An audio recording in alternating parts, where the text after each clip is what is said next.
Brasil se ha abierto una lucha política enorme, que empezó siendo económica. Lo primero que pasa en Brasil, lo recordamos porque impactó mucho en Uruguay, es la crisis económica, pero luego derivó en crisis política a partir del pedir el juicio político a Dilma Rousseff, y ahora es una crisis institucional, porque ahora nadie controla nada.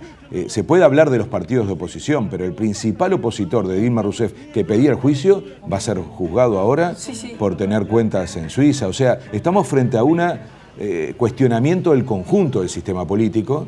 Entonces ya no es un problema de que la oposición esté, como en otros países donde vemos más claramente esa lógica. Entonces, el relato es ese. Primero, una elección muy reñida. Segundo, un cuestionamiento desde el comienzo. Una crisis económica, luego una crisis política que toma como iniciativa la de un juicio político a Dilma Rousseff por un asunto absolutamente técnico, que tenía que ver con el déficit fiscal y demás. Y ahora cambiaron de foco, y el foco es Lula da Silva. Porque claramente lo que algunos analistas ven es que Lula es el último patrimonio que tiene el PT para poder defender la lógica de lo que han sido estos años y mantener el poder del PT. Entonces, lo que se decía en el informe, los últimos dardos van hacia Lula, primero en una movida que todo el mundo considera absolutamente desproporcionada, el arresto de Lula, que lo llevan a un aeropuerto en realidad para trasladarlo a Curitiba, porque ahí hay que entender otra cosa que a los uruguayos nos cuesta mucho. Brasil es un estado federal, entonces hay autonomías en los estados y es una parte del Poder Judicial de un estado, de Curitiba, que toma esa iniciativa de hacerle un juicio a Lula. Ahora voy a explicar por qué entonces es tan importante esta idea que están teniendo de hacerlo ministro. No es tanto por quitarlo o por darle fueros, sino porque no puede ser juzgado en un estado, sino por el Estado federal. Entonces se lo llevaron a un aeropuerto y un comandante de la Fuerza Aérea prohibió que lo subieran a un avión para llevarlo a Curitiba. Si estaremos en una situación compleja, donde aparece un sector militar que no está dispuesto a trasladar al expresidente a donde quería llevarlo el Poder Judicial y terminan haciendo todo el proceso en el propio aeropuerto para luego dejarlo libre.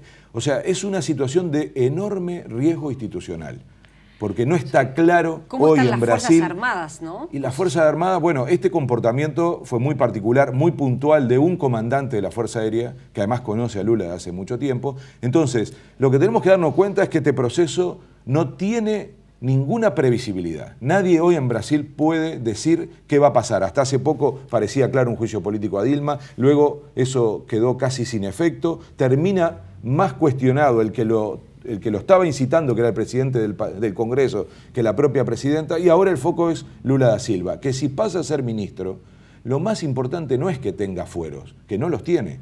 Lo que va a pasar es que tiene que ser juzgado por el Tribunal Federal y no por un tribunal de un Estado.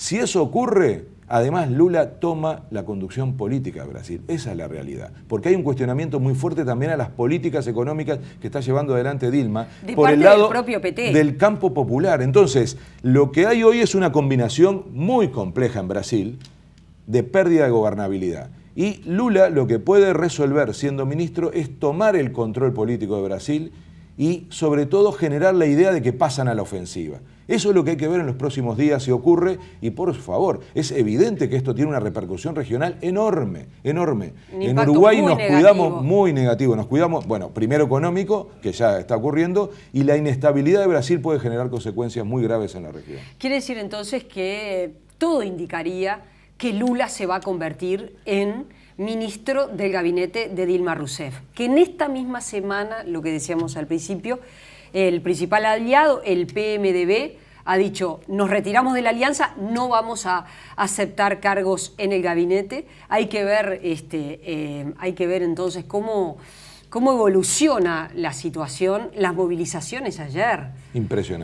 Impresionantes contra Dilma Rousseff, las contra más grandes el gobierno hasta del ahora. PT y el propio PT, que está muy dividido debido a la política económica. Hay sectores del PT que están cuestionando fuertemente la política económica que está llevando, el ajuste fiscal que está llevando adelante. Por eso Dilma insisto, Rousseff. Ana, que la incorporación al plano político de Lula no es solamente una cuestión de su juicio, sino es pasar a la ofensiva, tomar la ofensiva y sobre todo cambiar el enfoque del gobierno en relación a la política económica, a sus bases sociales y recomponer y sobre todo pasar a la ofensiva política y no quedar solo defendiéndose de un juicio bastante puntual, porque es un poco ridículo, uno ve, hablan de un apartamento, de una reforma, o sea, la proporción de eso con respecto a lo que está pasando en Brasil parece muy raro de entender. Y claramente lo que va a hacer Lula es no dejarse acorralar y va a tomar la iniciativa. Será en un ministerio, será de alguna forma que le permita sobre todo tener protagonismo político. Después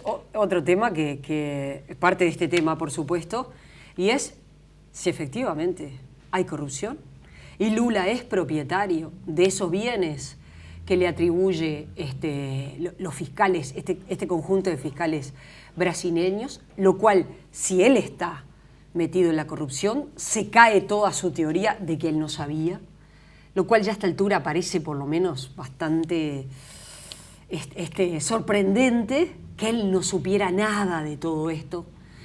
En el semanario Brecha el viernes hay un reportaje a Jair Krischke.